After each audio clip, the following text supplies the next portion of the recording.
తెలుపగరండి ఆయన చరిత గొంతెత్తి వినిపించు మహానీయుడి ఘనత తెలుసుకొని తెలుపగరండి ఆయన చరిత గొంతెత్తి వినిపించు మహానీయుడి ఘనత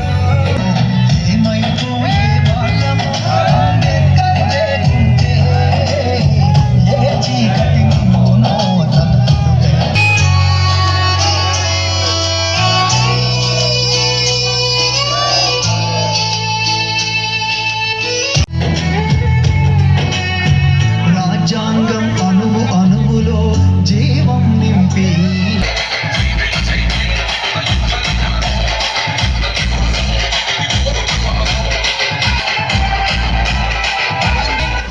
లేటెస్ట్ అప్డేట్స్ ఎప్పటికప్పుడు పొందే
నాయకత్వం, రేవంత్ రెడ్డి గారి నాయకత్వం, కోవంపల్లి సత్తన్న నాయకత్వం, కోవంపల్లి సత్తన్న నాయకత్వం. జై కాంగ్రెస్. జిల్లా భారత రాజ్యాంగ పరిరక్షణ కోసం ఏఐసిసి తీసుకున్న నిర్ణయం మేరకు జై భీమ్, జై బాపు, జై సంవిధాన్ కార్యక్రమంలో భాగంగా వన్నారం గ్రామానికి విచ్చేసిన కాంగ్రెస్ పార్టీ నాయకులకు, కార్యకర్తలకు, గ్రామ ప్రజలకు నా యొక్క నమస్కారాలు తెలుపుతూ ఈ కార్యక్రమం యొక్క ముఖ్య ఉద్దేశం ఏమిటంటే, అమిత్ షా గారు పార్లమెంట్లో మాట్లాడుతూ బాపు గురించి, అంబేద్కర్ గురించి మాట్లాడుతూ అంబేద్కర్ను స్మరించుకునే బదులు తన దేవుని స్మరిస్తే మీకు కొంచెం పుణ్యం వస్తున్న విధంగా మాట్లాడి వారిని కించపరిచే విధంగా మాట్లాడడం జరిగింది. ఇట్టి మాటలను ఏఐసిసి తీవ్రంగా ఖండించి ప్రతి గ్రామాన మూలాన తెలవని ఉద్దేశంతో ఇట్టి కార్యక్రమం తీసుకొని ప్రతి గ్రామాన, ప్రతి గడపన వారి గురించి తెలియజెప్పే విధంగా ఇటు ప్రోగ్రాం తీసుకోవడం జరిగింది. అలాగే బాబు కోసం మాట్లాడుతూ బాబును మహాత్మా గాంధీని చంపిన గాడ్సేను ఒక దేవునిలాగా చిత్రీకరిస్తూ బాబును కించపరిచే విధంగా కూడా వ్యాఖ్యలు చేయడం జరుగుతుంది. కావున వారు ఉద్యమం చేస్తేనే ఇలా స్వతంత్రం వచ్చింది. వారి అంబేద్కర్ గారు రాసించిన రాజ్యాంగంతో ఇలా పార్లమెంట్ సభ్యులుగా, మంత్రులుగా కొనసాగిన వారు ఇలా వారినే కించపరిచే విధంగా చాలా ఏమైనా చర్య అని చెప్పి మాట్లాడుతూ దీన్ని తీవ్రంగా ఖండించిన ఏఐసిసి ప్రోగ్రాం తీసుకోవడం జరిగింది. కావున గ్రామ ప్రజలు దీన్ని తిప్పికొట్టే విధంగా అందరూ ఆదర్శంగా తీసుకొని ఆ భారతీయ జనతా పార్టీ పైన మనం వ్యతిరేకంగా పోరాడాల్సిన అవసరం ఉందని చెప్పి తెలియజేస్తున్నాం. మన భారతదేశానికి స్వతంత్రం తెచ్చిన మహాత్మా గాంధీని ఒక పార్టీ వారు కించపరుస్తూ మాట్లాడుతూ వేరే విధంగా గాంధీ కుటుంబాన్నే కించపరుస్తూ మాట్లాడుతున్నారు. కాబట్టి బీజేపీ పార్టీ, ఆ పార్టీని మనమందరం ప్రజలము, యువకులము, మేధావులు అందరూ వ్యతిరేకించాల్సిన ఆసన్నమైంది. ఎందుకంటే భారతదేశానికి స్వతంత్రం తెచ్చిన జాతిపితనే మాట్లాడతారు. రేపు వాళ్ళకి పూర్తి మెజార్టీ అయితే ప్రజలను ఏ విధంగా చేస్తారనేది ప్రజలు ఆలోచన చేయాలి. ఇంకోటి ఏంటిదంటే, బాబాసాహెబ్ అంబేద్కర్ గారు ఒక చట్టం రాసి మన భారతదేశంలో ఇవాళ ఎమ్మెల్యేలు, మంత్రులు, ఎంపీలు, ఇవాళ బీజేపీ ఎమ్మెల్యేలు కానీ, కాంగ్రెస్ ఎమ్మెల్యేలు కానీ, టీఆర్ఎస్ ఎమ్మెల్యేలు కానీ అయినరు అంటే బాపు రాసిన రాజ్యాంగంతోనే ఇవాళ ఎమ్మెల్యేలు, ఎంపీలు ఆలోచన అనుభవిస్తూ ఉన్నారు. వారు రాసిన రాజ్యాంగాన్ని తప్పుపడుతూ వాళ్ళు ఉన్నత పదవులో ఉంటూ జై బాపు మన అంబేద్కర్ గారిని ఏ విధంగా అంటే రాజ్యాంగం రాసిన వారినే వేరే విధంగా మాట్లాడతారు. కాబట్టి భవిష్యత్తులో టీఆర్ఎస్కు, బీఆర్ఎస్కు, బీజేపీకి ప్రజలందరూ గుణపాఠం చెప్పాల్సిన ఆసన్నమైంది. ఈ కార్యక్రమాన్ని కాంగ్రెస్ పార్టీ తీసుకొని ప్రజలకు ఉధృతంగా ప్రచారం చేయాలని ప్రతి కాంగ్రెస్ కార్యకర్తకు, ప్రతి నాయకునికి పిలిపించింది. కాబట్టి అందులో గ్రామాన పాదయాత్ర తిరుగుతూ మరి ఈరోజు వన్నారం గ్రామం చేరుకున్నందుకు ఈ ప్రోగ్రాంకు వచ్చినటువంటి వన్నార గ్రామ ప్రజలకు, కాంగ్రెస్ నాయకులకు, మండల నాయకులకు అందరికి కూడా పేరు పేరున ధన్యవాదాలు చెప్తూ మరి జై బాపు, జై భీమ్, జై సంవిధాన్ ప్రోగ్రాం ముఖ్య ఉద్దేశం స్వాతంత్రం తీసుకొచ్చినటువంటి గాంధీజీ గారు ఎన్నో కార్యక్రమాలు చేపట్టి దేశాన్నంతా ఒకతాటిపై తీసుకొచ్చి స్వాతంత్రం తీసుకొచ్చి మరి భిన్నత్వంలో ఏకత్వం కలిగినటువంటి ఈ దేశంలో వివిధ మతాలను ఏకతాటిపై తీసుకొచ్చి మరి వారి మధ్య సయోధ్య కూర్చున్నటువంటి గొప్ప వ్యక్తి. మరి అలాంటి వ్యక్తి మీద పార్లమెంటులో దుష్ప్రచారం చేస్తూ కొన్ని మతతత్వ పార్టీలు విష ప్రచారం చేస్తూ ఉన్నారు. అలాగే ఇంకో గొప్ప వ్యక్తి రాజ్యాంగ రచయిత కమిటీ చైర్మన్గా రాజ్యాంగం రచించిన వ్యక్తిగా అంబేద్కర్ గారిని మన గొప్ప దేవుడిగా మనం అభివర్ణిస్తూ వారిని గౌరవిస్తూ ఉన్నాం. అలాంటి వ్యక్తిపై మీ కూడా ఈ మతతత్వ పార్టీలు పార్లమెంట్లో విష ప్రచారం చేస్తే అవి తిప్పికొట్టడానికి ఈరోజు కాంగ్రెస్ పార్టీ, ఏఐసిసి, రాహుల్ గాంధీ గారు, ఖర్గే గారు, సోనియా గాంధీ గారు ఆదేశాల మేరకు రాష్ట్ర ముఖ్యమంత్రి రేవంత్ రెడ్డి గారు, కోవంపల్లి సత్యనారాయణ సూచన మేరకు ఈ పాదయాత్ర మొదలుపెట్టి ఊరు తిరుగుతూ ఉన్నాం. మరి ఆనాడు ఆర్టికల్ 17 చేర్చి అంటరాంతనాన్ని దూరం చేసిరు. ఆర్టికల్ 326 ద్వారా ధనిక పేద అనే సంబంధం లేకుండా, స్త్రీ పురుషుడు అనే సంబంధం లేకుండా మరి ఓటు హక్కు కల్పించింది. కాబట్టి ఈరోజు స్వతంత్రంగా మనం రాజకీయ నాయకుడిని ఓటు ద్వారా మనం ఎన్నుకోగల స్వేచ్ఛ మరి అంబేద్కర్ గారు చేసినటువంటి రాజ్యాంగమే. ఈరోజు చదువుల్లో కానీ, ఉద్యోగాల్లో కానీ, రాజకీయాల్లో కానీ మరి రిజర్వేషన్ ఉండబట్టే ఈ అట్టడుగు జనాలకు, బడుగు బలహీన వర్గాలకు ఈరోజు అవకాశం దక్కుతుంది. లేకపోతే మనను ఇంత రిజర్వేషన్ ఉన్నా మనను తొక్కే ప్రయత్నం చేస్తూ ఉన్నారు. ఎస్సీ, ఎస్టీ, బీసీ వర్గాలను ఎప్పుడు కూడా తొక్కే ప్రయత్నమే చేస్తూ ఉన్నారు. రాజ్యాంగంతో రిజర్వేషన్ సాధిస్తున్నాం కాబట్టి మనం కూడా ఉద్యోగాల్లో, చదువులో, రాజకీయాల్లో రాణిస్తున్నాం, తలెత్తుకొని బతకగలుగుతున్నాం. మరీ ముఖ్యంగా అంబేద్కర్ గారు, గాంధీ గారు గొప్ప వ్యక్తులు మన దేశంలో. వారి మీద పార్లమెంట్లో కొన్ని మతతత్వ పార్టీలు వాపును చూసుకొని బలపనుకొని విష ప్రచారం చేస్తూ ఉన్నారు. ఖబర్దార్ అని చెప్తా ఉన్నాం.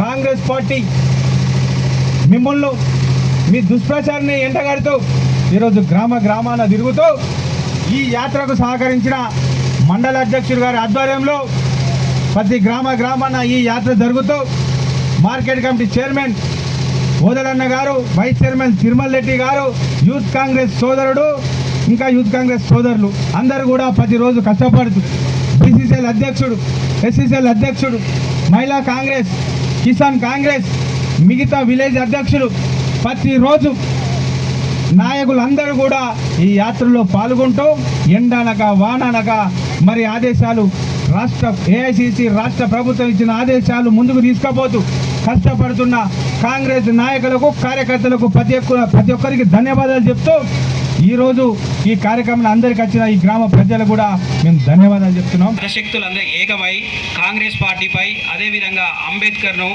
మహాత్మా గాంధీని అవమానిస్తూ ఉంటే దాన్ని చూడలేక కాంగ్రెస్ పార్టీ అడ్డుకోవడానికి, ప్రజలను చైతన్యవంతం చేయడానికి జై బాపు జై సంవిధాన్ అనే ప్రోగ్రాంని గడప గడపకు ప్రజలను చైతన్యవంతం చేస్తూ పాదయాత్రగా ఈ యొక్క కార్యక్రమాన్ని ఏఐసిసి రాష్ట్ర పిసిసి ఆధ్వర్యంలో మన మానకొండూరు మండలంలో నందగిరి రవీంద్రాచారి ఆధ్వర్యంలో ఈ యొక్క పాదయాత్ర నడుస్తుంది. అదేవిధంగా జై బాపు అంటే మహాత్మా గాంధీని విశ్వశాంతికి గుర్తింపుగా అన్ని ప్రపంచ దేశాల యొక్క ఖ్యాతిని పెంచుతూ ఉంటే మన దేశంలో వరుసగా 3 సార్లు అధికారంలోకి వచ్చిన బీజేపీ పార్టీ గాంధీజీని అవమానిస్తూ హేళన చేయడం జరుగుతుంది. అదేవిధంగా గాంధీజీతో పాటు అంబేద్కర్ను కూడా వాళ్ళు హేళన చేస్తున్నారు. గాంధీజీని చంపిన గాడ్సేను దేవుడు అంటున్నారు. గాంధీజీను ఒక సంఘ విద్రోహ శక్తిగా, అంటే తను ముస్లిం పార్టీలకు అనుకూలంగా ఉండడనే ఒక వాదనను తీసుకొచ్చి గాంధీజీ విలువను తగ్గించడం జరుగుతుంది. అంటే మనం ఈ విధంగా బతుకుతున్నామంటే కేవలం అంబేద్కర్ పెట్టిన భిక్ష వల్ల మనం అందరం బతుకుతున్నాము. తాను లేకపోతే ఒక గాయకుడు రాసిండు, నీవే గాక లేకుంటే, సాయి చంద్ అనే ఒక గాయకుడు రాశాడు, మీరే గాక రాజ్యాంగాన్ని రాయకపోయేదుంటే నిమ్న వర్గాలు, దళితులు, బీసీలు, ఎస్సీలు, ఎస్టీలు, ఒక ప్రపంచంలోనే ఒక అత్యంత మేధావి వర్గానికి చెందిన కొందరు వ్యక్తుల్లో ఈ అంబేద్కర్ అనే వ్యక్తి ఉంటాడు. దాన్ని కాంగ్రెస్ పార్టీ పేటెంట్గా చేసుకుంటుందని మొన్న నిండు రాజ్యసభలో అమిత్ షా, మన హోం శాఖ మంత్రి వారు ఏమంటున్నారంటే, అంబేద్కర్ అనే ఒక ఫ్యాషన్ లాగా మారుతుంది, మీకు ఊకే అంబేద్కర్ అనకండి, ఓ దేవుని పేరు తలుచుకోండి, మీకు కొంచెం ప్రాప్తి అన్న ఒక భక్తన మీకు వస్తుంది అనే ఒక విషయాన్ని తెలియజేయడం జరిగింది. అదేవిధంగా ఆర్ఎస్ఎస్ తన అనుబంధ పత్రికలో మొన్న ఏమని రాశాడంటే, ఒక ఆర్టికల్, అంబేద్కర్ హక్కులు, మహిళలకు హక్కులు సమానంగా ఉండాలంటే ఆర్ఎస్ పేపర్ దాన్ని ఖండించి మహిళలకు హక్కులు అవసరం లేదు, అంటే సమాజంలో కేవలం అబ్బాయిల పెత్తనమే ఉండాలి, మహిళలను తగ్గించాలని ఈ యొక్క వార్తను కూడా రాయడం జరిగింది. అలాంటి దుశ్చర్యలకు పాల్పడుతుంది కాబట్టే కాంగ్రెస్ పార్టీ దీన్ని ఖండిస్తూ ప్రజలను చైతన్యవంతం చేయడానికి గడప గడపకు యొక్క ప్రోగ్రాం తీసుకోవడం జరిగింది. సంవిధానం అంటే రాజ్యాంగాన్ని మనం రక్షించాలి అంటే వాళ్ళు ఏం చేస్తున్నారంటే, పూర్తిగా దేశాన్ని తమ కనుసంధానంలోకి తీసుకొని తమకు నచ్చిన బిల్లులను మన దేశం ఏంటంటే భిన్నత్వంలో ఏకత్వం, అందరికీ సమాన హక్కులు, అందరికీ సమాన న్యాయం ఉండాలి అనే ఆలోచనతోనే ఉన్న ప్రపంచంలోనే భారత రాజ్యాంగం అతిపెద్ద భారత రాజ్యాంగం. అన్ని దేశాల్లో ఉన్న ముఖ్యమైన అంశాలను తీర్చుకొని మన రాజ్యాంగంలో పొందుపరచడం జరిగింది. వాళ్ళకు అనుకూలంగా ఉన్న అన్నిటినీ దశల వారీగా తొలగిస్తూ ఇప్పుడు వర్క్ బోర్డ్ చట్టమైనా మిగతా ఏ చట్టాలైనా తొలగిస్తూ తన యొక్క బిల్లును పాస్ చేసుకోవడం జరుగుతుంది. ఒకవేళ మొన్నటి సాధారణ ఎలక్షన్లో బీజేపీ పార్టీకి ఒకవేళ 400 సీట్లు కానీ వచ్చేది ఉంటే ఇప్పుడు మన కరెన్సీ నోట్ మీద ఉన్న గాంధీ బొమ్మను కూడా తీసేసి వాళ్ళు నాకు తెలిసి నరేంద్ర మోడీ ఫోటో పెట్టుకుందాం అనుకుంటున్నాను నాకు తెలిసి. అంటే అలాంటి చర్యలకు పాల్పడ్డా కూడా మనం ఏం చేయలేకపోతున్నాం. కాబట్టి భవిష్యత్తులో మీరందరూ కాంగ్రెస్ పార్టీని కేంద్రంలో నిలిపేయడానికి రాహుల్ గాంధీని ప్రధానమంత్రిని చేసి నిమ్న వర్గాలకు అన్ని వర్గాలకు చేయూతను అందాలంటే కాంగ్రెస్ పార్టీ అధికారంలోకి ఉంటేనే అందరికీ అన్ని అంశాలు అంటే అన్ని పథకాలు వస్తాయని నా యొక్క ఉద్దేశం.